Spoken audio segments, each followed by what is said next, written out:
All right, welcome back to another episode of the 2025 Super Lap Battle build. Today we've got, like, for me, the most interesting part of the build, this new transmission in. This is fairly different than what we've ever worked with before. You know, it's a 7-speed transmission. It's got external diff adjustment. It's got integrated sensors, integrated lockout, and it's nice and compact. So I'll kind of walk you through what we've learned about it so far since we got it. We actually got it like 2 hours ago. Don't have any documentation. Gonna have to kind of learn some of this ourselves, but we'll see how that goes. So to start with, it's incredibly short in this dimension because my understanding is it uses dual output shafts. So I think we've got the input shaft here and then 2 output shafts here, with one set of like maybe 1, 3, 5, 7 on one and 2, 4, 6 reverse on the other. And then that gets driven by this barrel right here. So we've got the shift lever is kind of complicated. So the lever pulls on down here works through a cam and a tie rod, and then that actuates the lever here to turn the barrel. Or turn this device, which turns the barrel. And we can tell the barrel's right here because the gear position sensor's here on the end. Nice to have the integrated gear position sensor like that. It lets us do really, really fast shifts. So Motec will actually be watching for the barrel to spin, and as soon as it starts to move past like 60% or so from one gear to another, it'll actually bring the power on when it's not even fully engaged, which will help pull the dogs together as long as the tuning's going well. It has integrated reverse lockout cabling. So this cable here will run up through the cabin.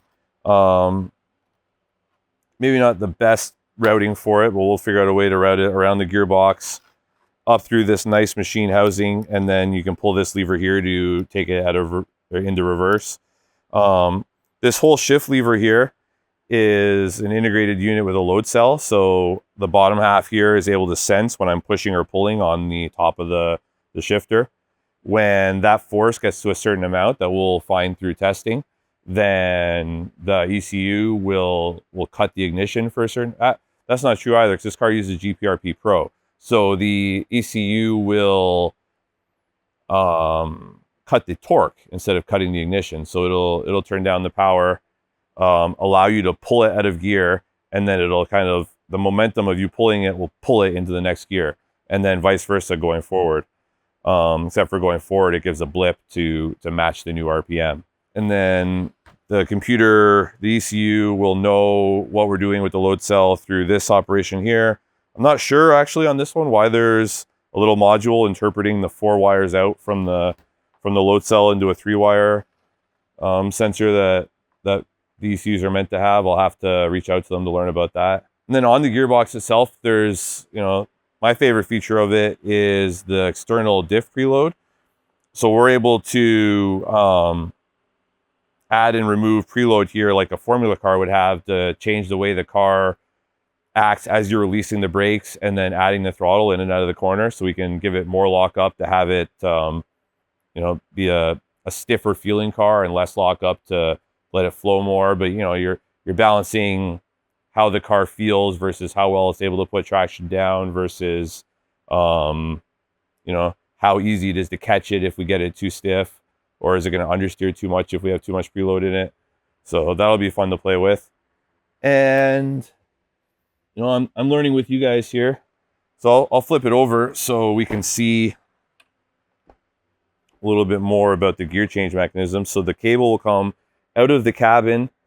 It will make the turn into this actuator, or into this bracketry here, where it'll pull on this side of this cammed operation to change gears, pull or push. And then coming around to the front, this bell housing is really interesting. I don't know where or what this came from. I think it might have been cast just for this application. And it natively bolts up to a 2GR.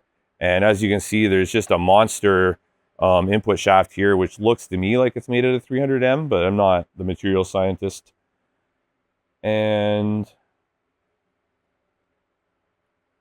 you know, that's kind of what we know so far. I'm gonna have to learn some things about this. We don't know how to fill it, what the fill level is. We don't know which of these ports is meant to run to an oil cooler. We don't know, a lot of stuff like that. And then on our side, we've got to develop engine mounts for it. So we'll make a billet part that mounts to these 4 bolts here and then kind of arms up. And we'll be able to pick up a mount on the chassis from there using like a universal engine mount puck type operation.